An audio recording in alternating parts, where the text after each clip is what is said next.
Hey guys, welcome to day 2 of the Being Uncomfortable with Change 10 minutes daily dose of wisdom.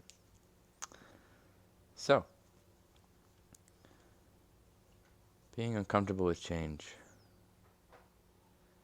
big topic. We've all experienced it in different ways. It's really one of the fundamentals of life is how can we be more comfortable with change? Um, and really a big part of that is just focusing and really paying attention to when we feel uncomfortable in any way. And just really recognizing that, becoming aware of it. So much of like the practice of enlightenment is just sort of lifting the veil, like really looking at it at the truth for what it is, which sometimes means like our emotional responses. So when something changes, and you know, you're immediately like you feel something, just kind of step back and notice that feeling. Like okay, it could be something as simple as you were planning on going to the grocery store at 3 p.m. and then something comes up. Now suddenly you can't go to the grocery store today, so you have to go tomorrow. Very subtle, small change. And yet, that small change can create a lot of stress, a lot of discomfort in us. Even though, if we really step back and look at the big picture, it's no big deal. We'll survive. But the fact that there is something happening that was unplanned, in and of itself, even if it's over something very simple, can create a lot of stress inside of us. And that's why, I'm bringing this topic up in such a way. It's because my intentions with these daily videos is to help you relieve stress, to help you increase the quality of your life, which means really paying attention to your psychological experience at all times. And so this change, being more comfortable with change. I know on yesterday's video, I kind of mentioned right at the end how there's a lot of fear within change as well, like especially when we talk about spirituality. If you grew up in a certain religion, a lot of people I talked to grew up, they grew up in Catholicism, in the Catholic faith here in America, and they didn't really have a choice. They just had to, and it kind of, for a lot of people, it actually burned them out, which I can't blame them for that. But then, whenever we try to like think about God or think about something higher, and you go to a church and everybody's like telling you got to do this and you got to do that, or and it's very forceful. Um, it turns a lot of people off, for one. Number two, though, is that we tend to have these fundamental conditions of what we were brought up in. So, if you were in an Islamic family, more than likely, you're going to have that Islamic or the Muslim type of religious space within you that you feel safety with, that you feel comfort with. If it's Christianity, then it's Christianity. If you grow up in a Buddhist house, more than likely you're going to have those Buddhist fundamentals. So, it's interesting is that like all these different religions, so much of what we cling to, at least earlier in our life, has to do with what we are around, what is being given to us, or what we may be even being forced to take. I myself was sort of forced into going to church as a kid, Christian Baptist churches, and not that it was all bad. There was plenty of beauty. There was love, there was fellowship, but I didn't always resonate with the messages. Some of the messages I did, and some of them I just like, I don't know about this. um, And, I'm bringing this up because change is scary, especially when we're talking about changing your fundamental belief structures, right? If you've gone your whole life thinking, believing a certain idea about God in a way that if you don't, you're going to be condemned to hell for eternity, which, man, that's a heavy punishment that I don't really believe in. But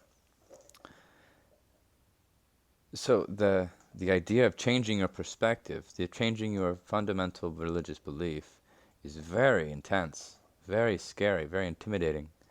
Um, so naturally, like you see, like people in different religions can kind of butt heads or have big arguments because the level of change that's being asked of you when a belief is being challenged is very deep. We're talking about changing who, in a way, who you think you are. Because as far as like spirituality and religion goes, that's some of our deepest levels of what we feel who we are. We've invested our sense of self in to some degree. And so challenging that is very intimidating. It's very sensitive. It's very, feels very, very, very vulnerable. And that's why, I mentioned in the last video, I am all about spirituality, but I am also all about you feeling comfortable, feeling safe, not feeling pushed in any way. But, offering what I understand now over my years of studying and practicing, and more importantly to me, it's the spiritual experiences that I have, and that I've had, but even more importantly, that I'm having right now. That's what I finally came to realize, and why I decided to be a spiritual coach or teacher or YouTube creator, is, to me, experiencing spirit in some way isn't just conceptual. It's not just some kind of very meticulously formulated ideas in my head that sound beautiful, and yet I, for whatever reason, can't live it. I'm really much more interested in the living, in the practical as humanly possible. And that's really what enlightenment is. It's not necessarily based on a religion. In fact, like the teachings I'm sharing and the practice of enlightenment itself, it doesn't actually require you to give up your religious beliefs. You're more than welcome, if you feel a strong connection and pull to the path that you're on within a certain religion or spirituality, then as far as I'm concerned, I embrace you to go deeper into that, not to necessarily give it up.